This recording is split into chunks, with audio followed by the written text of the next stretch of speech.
Ladies, gentlemen, and everyone in between, welcome back to another episode of Books and Buds.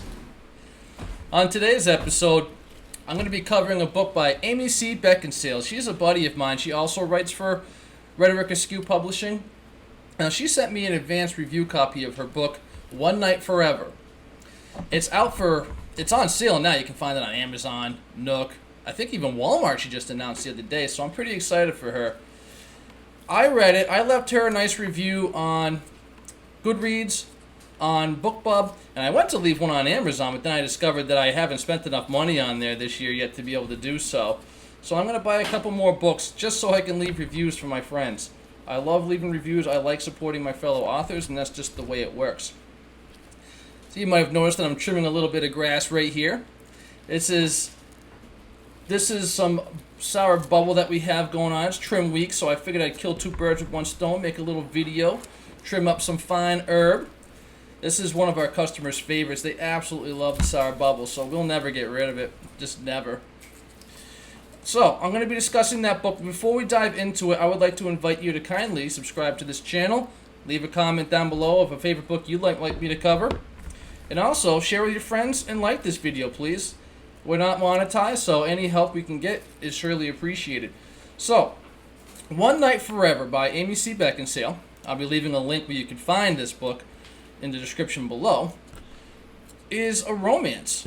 And I don't typically enjoy reading a lot of romances, but I ended up reading one by Nicholas Sparks that really threw me in a new direction. It's like, oh, okay, romances, if done the way I like them, can actually be pretty good. So he uses a different approach to them. But I did notice something while watching romance, like rom-coms and reading romance novels, that there's kind of a pattern to them. Generally speaking, there's these two people that kind of meet out of the blue. The circumstances can vary, but things start kind of working out and going pretty swell. And then all of a sudden there's this catastrophic event that makes them not want to be with each other anymore, or something's keeping them apart, but then it kind of works out, and then they, find their happily ever after. Well, Amy had a different approach to this. She made them meet and fall in love right within the first couple chapters, so there's absolutely no spoilers here. It happens right away. And then the whole book is just them having a wonderful relationship. There's nothing wrong with them. Actually, everything happens kind of quick. They decide to get engaged and all this happy jazz. All their friends start freaking getting together and all this and all that, and it's just wonderful. So I quickly realized that the story wasn't really the love story as much as it was about... Okay, so I'm going to give you a little bit of background before I dive into that. So she falls in love with this guy. She goes out to have a nice girls' night in London. At the bar, there's this really rich and handsome guy. He happens to own JMC. It's a huge firm in London. And he's famous for being this millionaire CFO, or CEO, I mean. And he spots her walking into the bar with her friends, and he's the kind of man that just takes what he wants. So he ends up talking to the bartender and getting them to just pick up the girl's tab. So at the end of the night, he meets up with her out in the balcony. They get talking. And they decide to just start going out right then and there that night. She leaves her girlfriends behind and goes and hangs out with this guy. So she doesn't know right away that he's this big-time CEO, and he kind of likes that. So the whole book, that's the story of the book. Her figuring out who this guy is, and then because she ends up that's one of the twists at the beginning where she's working with him. Again, it's not a spoiler because it happens right away. But she gets a job at his firm. So the whole book is just basically them trying to keep it a secret for the rest of their employees. Because that could be bad, You don't want to mix business with love, or else it could spell some difficult times, especially if you're telling your employees not to do the same and then you're doing it. You got to lead by example. So that's what the whole book is about. And honestly, I'd say the first 2/3 of the book is about that. Then the last bit of it is people finding out. He announces it to everybody, and everything seems to be working out just fine.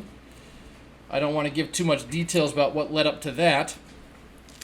But the twists and the turns in the story stuff to do with her parents, stuff to do with her background with an ex-boyfriend. All that kind of comes into play at the end of the novel. So she took a different approach to it. I appreciated the different approach that she took with it, and that's why I wanted to share it with you today, because she's a wonderful little writer. Now, we've done a couple interviews on a couple different podcasts together, and I actually happen to like her. She's got a cool English accent. She probably thinks I sound like a complete idiot being from New England. You know, I don't even have one of the nicer New England accents. But anyway, she's pretty cool about it. She's a chill girl, and she's also involved in the Love Askew box set that's available for pre-order right now. So I'll be leaving a link for that in the description below as well, because it's 26 romance novels and novelettes and novellas, and they're all available for only 99 cents. So this box set of 26 romance novels is only 99 cents. That's less than 5 cents a book, guys. So it's a bit silly of you not taking a chance on it, because even if you only like one of the books, you only paid a nickel for it.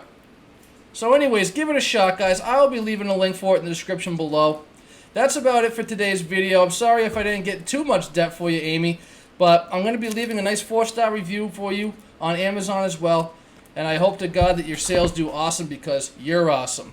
So everyone, you could have tuned into any book review channel on YouTube and BitChute now. For some reason, you decided to pop onto mine, and I love the hell out of you for it. We'll see you next time, and have an awesome weekend.